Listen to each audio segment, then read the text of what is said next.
کاش میں سنگ در تیرا ہوتا، تیرے قدموں کو چومتا ہوتا، تیرے قدموں کو چومتا ہوتا۔ نحمدہ ونصلی ونسلم علی سیدنا و مولانا محمد رسولہ النبی الامین المکین الحنین الکریم الرؤوف الرحیم، اما بعد فاعوذ باللہ من الشیطان الرجیم، بسم اللہ الرحمن الرحیم۔ انظر کیف فضلنا بعضهم علی بعض، صدق اللہ مولانا العظیم۔ محترم المقام پیر طریقت حضرت صاحبزادہ پیر سید عابد حسین شاہ صاحب، سجادہ نشین آستانہ علی علی پور شریف، محترم المقام جملہ مشائخ و علماء کرام، معزز خواتین و حضرات اور عزیزان گرامی قدر، اللہ رب العزت کا شکر ہے جس کی توفیق سے ہم آج اس عظیم الشان محفل میلاد مصطفیٰ صلی اللہ علیہ وآلہ وسلم میں حاضر ہیں۔ یہ مبارک محفل اپنے موضوع اور عنوان کے اعتبار سے، اپنے حسن انتظام کے اعتبار سے اور اپنے شرکاء کے اعتبار سے ہر لحاظ سے بڑی بابرکت اور باسعادت ہے۔ اللہ جل مجدہ اس مجلس میں ہم سب کی حاضری قبول فرمائے۔ حضرت قبلہ پیر سید عابد حسین شاہ صاحب کی تشریف آوری اور اس مجلس کی زینت بننا اور صدارت فرمانا یہ ہمارے لیے باعث سعادت و برکت ہے۔ آج کی اس محفل پاک میں جس موضوع پر چند کلمات آپ کے گوش گزار کرنا چاہتا ہوں، اس کے لیے قرآن مجید کی ایک آیہ کریمہ کے چند الفاظ میں نے تلاوت کی ہیں۔ اللہ رب العزت نے ارشاد فرمایا، دیکھو ہم نے بعض کو بعض پر کیسی فضیلت دی ہے۔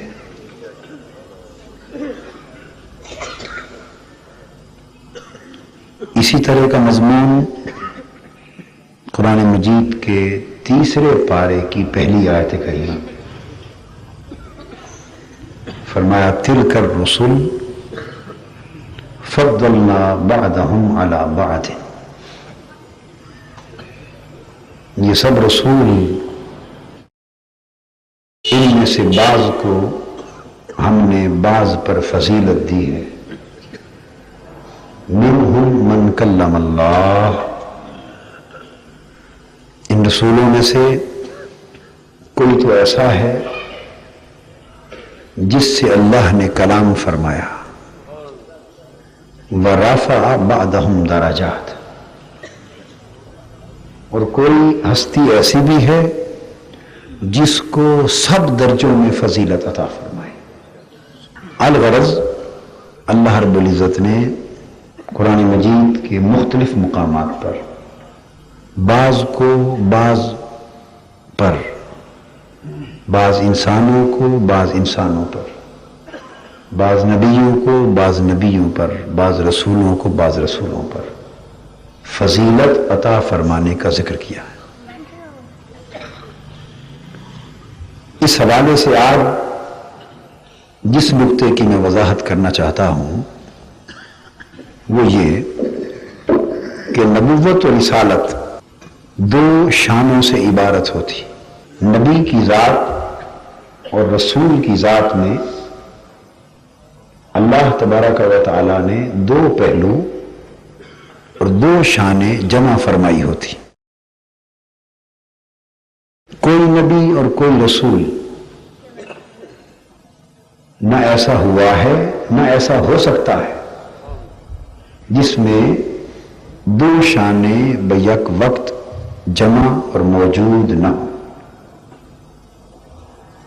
وہ دو شانیں کون سی؟ ایک شان فضیلت اور ایک شان مثلیت۔ نبی اور رسول کی ذات میں کچھ پہلو فضیلت کے ہوتے ہیں، یہ دو لفظ یاد کر لیں، وضاحت ان کی آگے آ جائے گی۔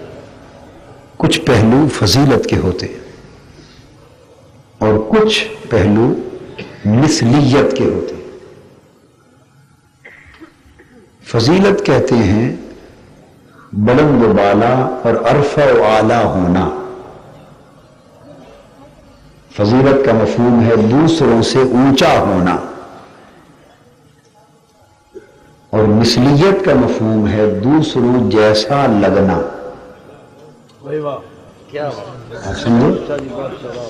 فضیلت کا معنی ہے دوسروں سے اونچا ہونا، بولیے دوسروں سے اونچا ہونا، اور مثلیت کا معنی ہے دوسروں جیسا لگنا۔ یہ دو پہلو اور دو شانیں نبی اور رسول کی ذات میں جمع ہوتی۔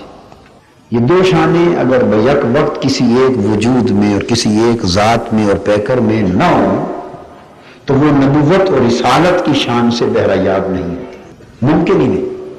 فرشتوں میں مثلیت نہیں، انسانوں کے اندر مبعوث ہونے کے لیے انسانوں کے معاشرے کے حوالے سے فرشتوں میں مثلیت نہیں تھی، سو اربہا کھربہا ملائکہ میں سے کسی کو نبی اور رسول نہیں بنایا گیا، اور کھربوں انسانوں میں انبیاء اور رسولوں کے سوا وہ مطلوبہ فضیلت نہ تھی، وہ شان نبوت و رسالت سے بہرایاب نہ ہو۔ یہ دو شانیں جو ایک نبی اور رسول کی مبارک اور مقدس ذات میں جمع ہوتی ہیں، ان کا مقصد یہ ہوتا ہے،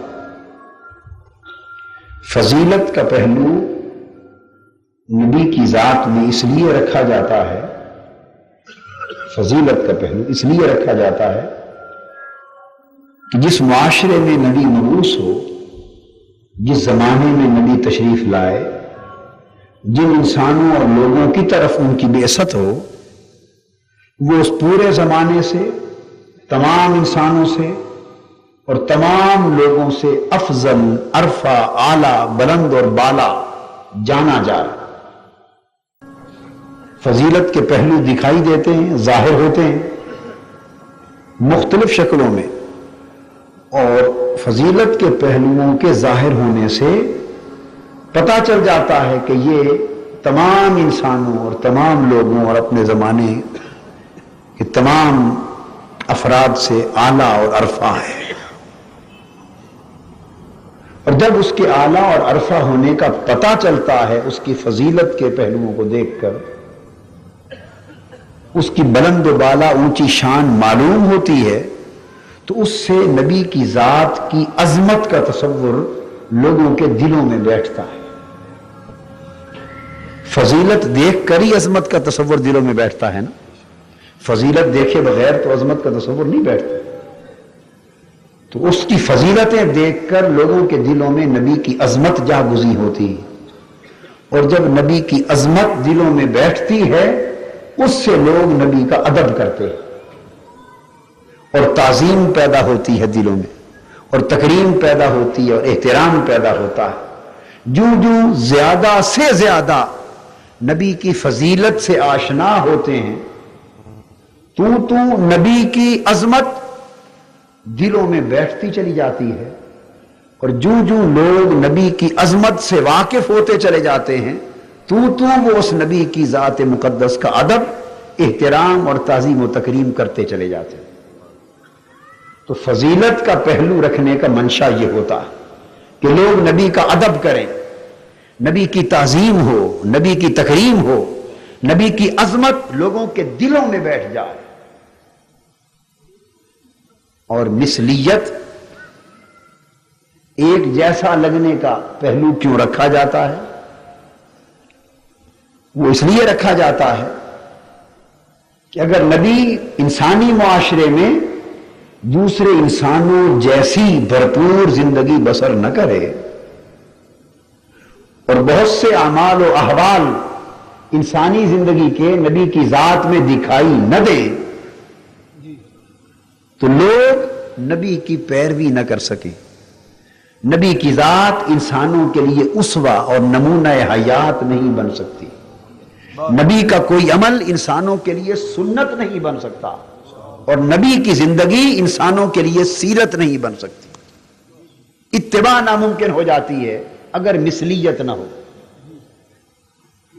فضیلت نہ ہو، ادب ناممکن ہو جاتا ہے. مثلیت نہ ہو، اتباع اور پیروی ناممکن ہو جاتی ہے. اس لیے اللہ پاک ہر نبی کی ذات میں دونوں پہلو جمع فرماتا. اور نبی کی عظمت کس میں ہوتی؟ نبی کا کمال، نبوت کا کمال یہ ہوتا ہے جس نبی میں، یہ بات توجہ طلب ہے، جس نبی میں فضیلت بھی انتہا کی ہو اور مثلیت بھی انتہا کی ہو، وہ نبی اتنا بلند ہوتا ہے، اتنا عظیم ہوتا ہے، اتنا باکمال ہوتا ہے. نبی کی فضیلت اور مثلیت میں جتنا زیادہ فرق ہوگا، جتنا زیادہ فرق ہوگا، فضیلت سے اس کی عظمت ظاہر ہو رہی ہوگی، مثلیت سے وہ جس معاشرے میں جن لوگوں کی ہدایت کے لیے آیا ہے ان جیسا لگ رہا ہوگا. یہ جو دو پہلو ہیں، اگر دونوں بڑے کمال کے ہوں گے تو نبی اتنا بلند ہوگا. اور یاد رکھیں، فضیلت اگر بہت زیادہ ہوگی تو تب مثلیت میں کمال ہوگا، اگر فضیلت کم ہوگی تو مثلیت میں کمال اتنا ہی کم ہوگا. میں اس کی مثال دیتا ہوں تاکہ ہر ایک کو بات کی سمجھ آ سکے. آپ ایک محلے میں رہتے ہیں، سمجھانے کے لیے مثال دے رہا ہوں.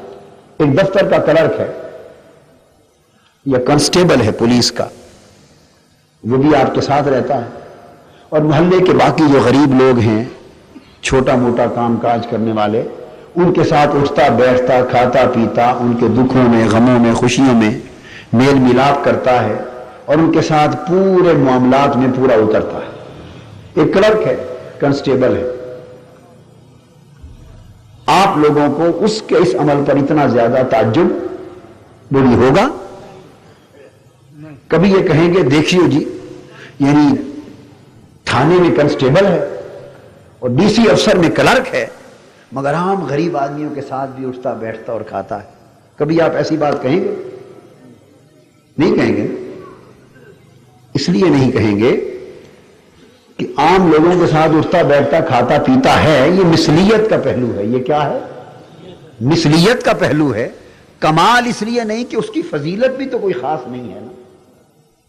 فضیلت بھی تو کوئی خاص نہیں، کوئی رتبہ، عہدہ، درجہ آفس میں تو اتنا برا اونچا نہیں ہے نا. اب اس مثال کو سامنے رکھ لیں. اب آگے آ جائیں، اگلی گلی میں جائیں، وہاں ایک اے سی رہتا ہے، اسسٹنٹ کمشنر. وہ بھی اسی طرح غریب لوگوں کے ساتھ بیٹھ جاتا ہے، جمعے کے دن لوگوں کے ساتھ میل ملاپ کرتا، گھروں میں آتا جاتا، خوشی غمی میں شریک ہوتا، لوگوں کے ساتھ غم دکھ درد میں ہاتھ بٹاتا ہے، کام کاج میں کوئی نخرہ نہیں کرتا.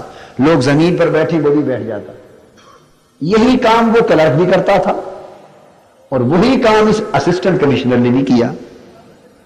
مگر اس کے کرنے پر آپ یہ کہیں گے یا نہیں بھئی یہ کتنا اچھا انسان ہے، بڑا باکمال افسر ہے، خوش خلق ہے، کہیں گے کہ نہیں؟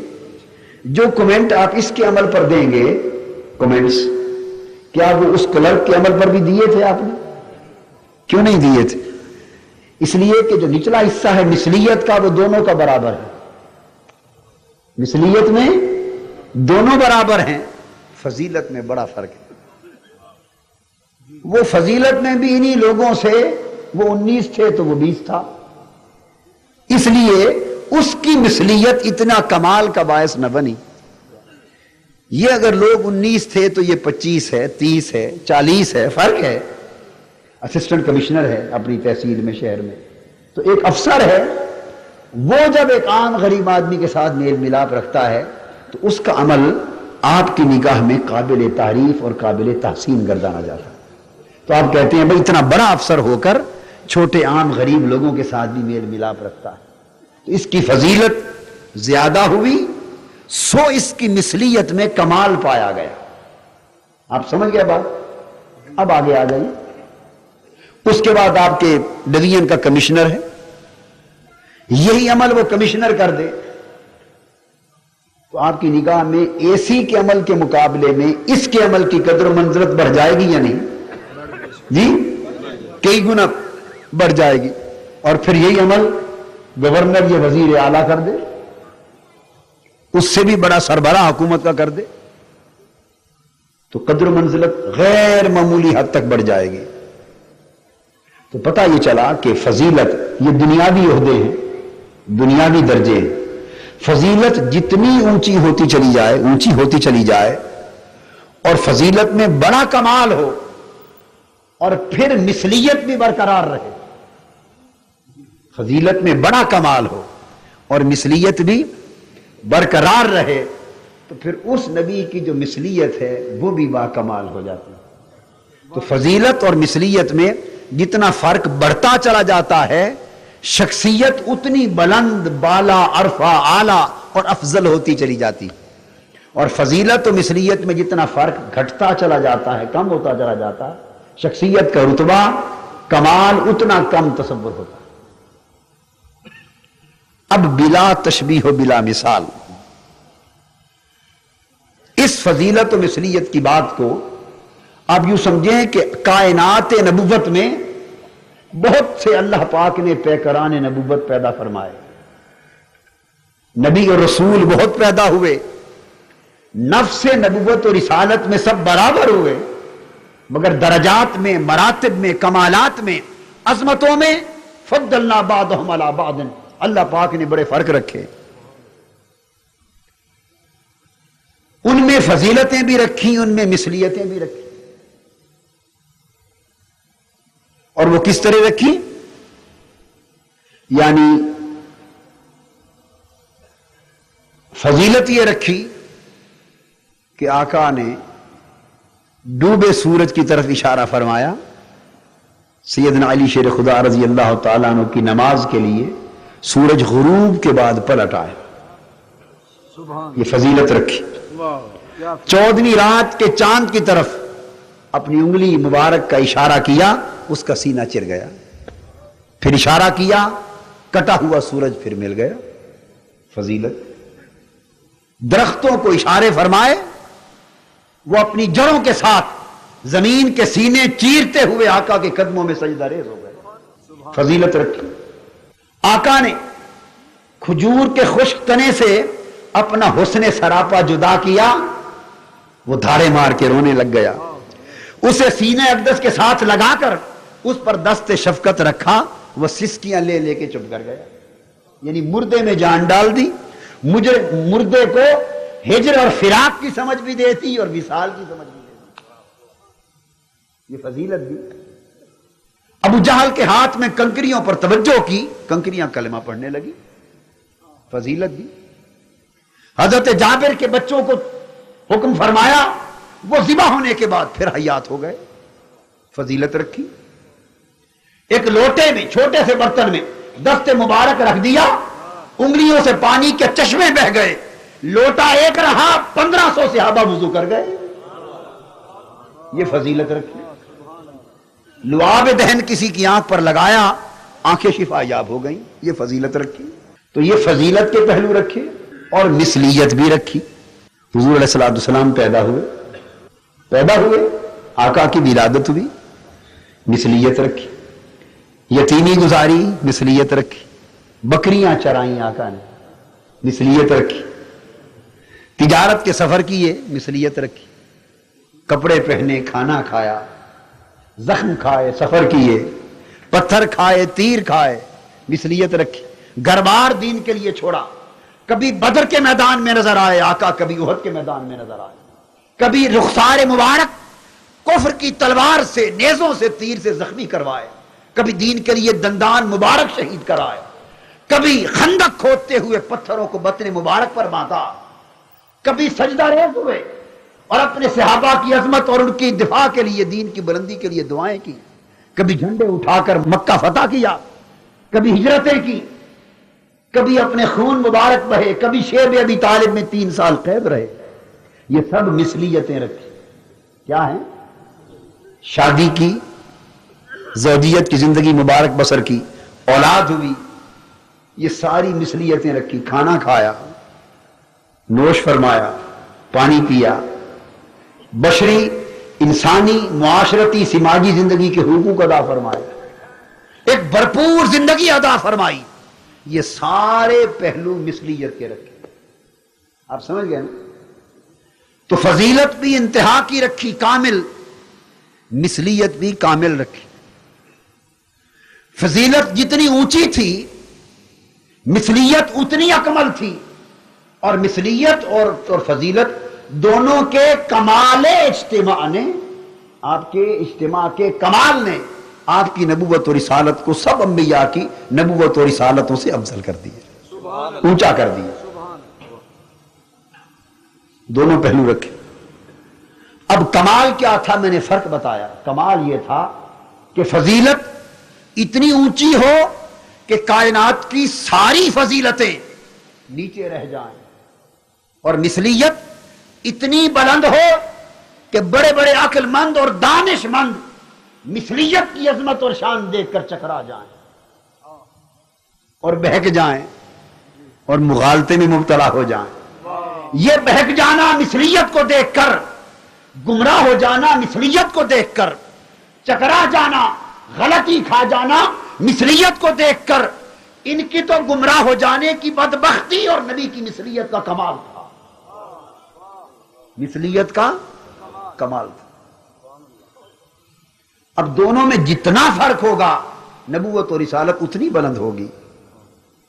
آقا کی مثلیت و فضیلت میں فرق اتنا کہ مثلیت کے فضیلت کے باب میں, فضیلت کے باب میں آقا عرش معلی سے گزرے, ساری آسمانی کائنات کے ملائکہ رب کائنات کی بارگاہ میں درخواست دیں, باری تعالیٰ تیرے حبیب کا یہاں سے گزر ہو رہا ہے, خدا جانے زیارت کا موقع کب نصیب ہوگا یا نہیں, آج یوں گزار کہ ساری کائنات آسمانی کے ملائکہ گزرتے ہوئے تیرے یار کا دیدار کریں.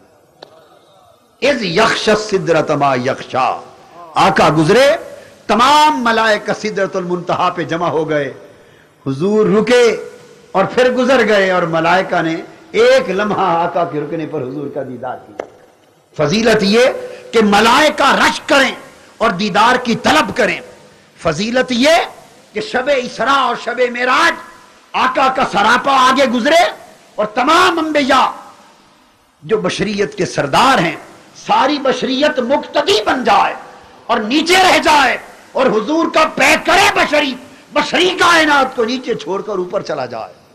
فضیلت اتنی کہ ساری نورانی کائنات کے ملائکہ سدرۃ المنتہا پر کھڑے تکتے رہ جائیں, اور آقا اپنے پیکر نوری اور پیکر بشری دونوں شانوں کے ساتھ بشر اور نور کی ساری کائنات کو نیچے چھوڑ کے لامکاں میں چلا جائے. فضیلت اتنی,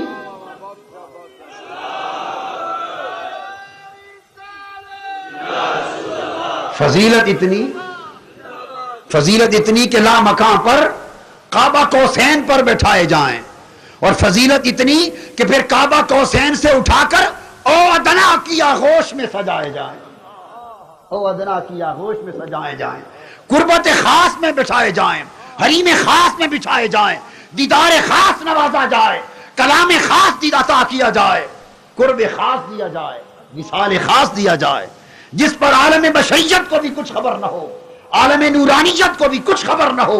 مکاں اور لا مکاں کی ساری فضیلتیں نیچے رہ جائیں, اور اس مقام پر حضور کو بیٹھایا جائے جس مقام میں سوائے انوار الوہیت کے خالق کا کچھ بھی نہیں جا سکتا. فضیلت یہ اور مثلیت کیا؟ فضیلت یہ کہ گزرتے ہوئے فرشتے بھی تکتے رش کرتے رہے. فضیلت تو یہ کہ کعبہ قوسین او ادنا کی آغوش میں بیٹھے. انہو هو السمیع البصیر، اور تنہا اللہ حضور کو تکتا رہے اور حضور کو سنتا رہے، اور تنہا حضور مولا کو تکتے رہیں اور مولا کو سنتے رہیں. اور مثلیت کیا؟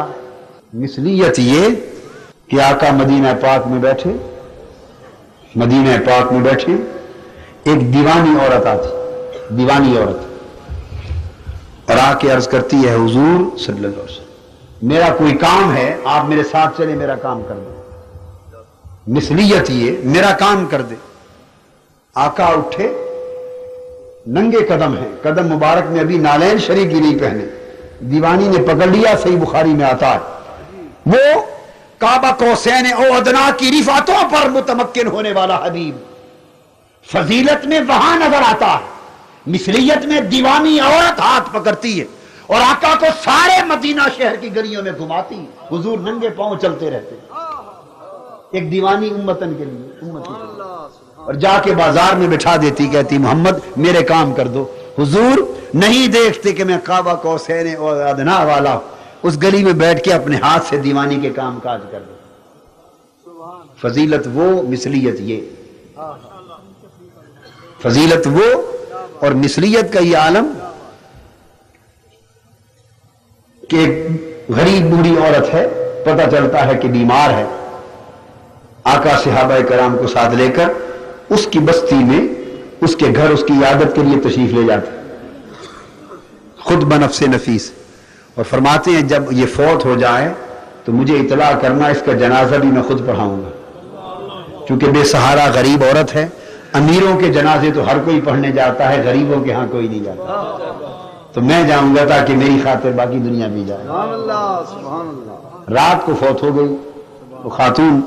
لوگوں نے سمجھا کہ آدھی رات ہے، آقا آرام فرما رہے ہوں گے، اطلاع نہ کی، دفن کر دیا محلے والوں نے. صبح اٹھے، حضور علیہ السلام نے فرمایا اس خاتون کا کیا بنا جو بیمار تھی؟ عرض کیا آقا وہ تو رات دیر سے فوت ہو گئی، ہم نے حضور کے آرام کا خیال کیا، اطلاع نہیں کی، تدفین کر دی. جلال میں آ گئے، فرمایا چلو، صحابہ کرام کو ساتھ لیا، اس کی قبر پہ جا کے جنازہ پڑھایا. یہ مثلیت. فضیلت وہ ہے اور مثلیت آقا کی یہ کہ گھر میں چولہوں میں آگ نہیں جلتی، پڑوسی 6 مہینے تک بکریوں کے دودھ پیتے ہیں اور وہی ایک ایک گھونٹ بانٹ کے استعمال کر لیتے، جو کی روکھی روٹی تناول فرما لیتے. کافر گھر میں آتا ہے مہمان، اپنا بستر دے کے سلاتے ہیں، وہ خراب کر کے چلا جاتا ہے.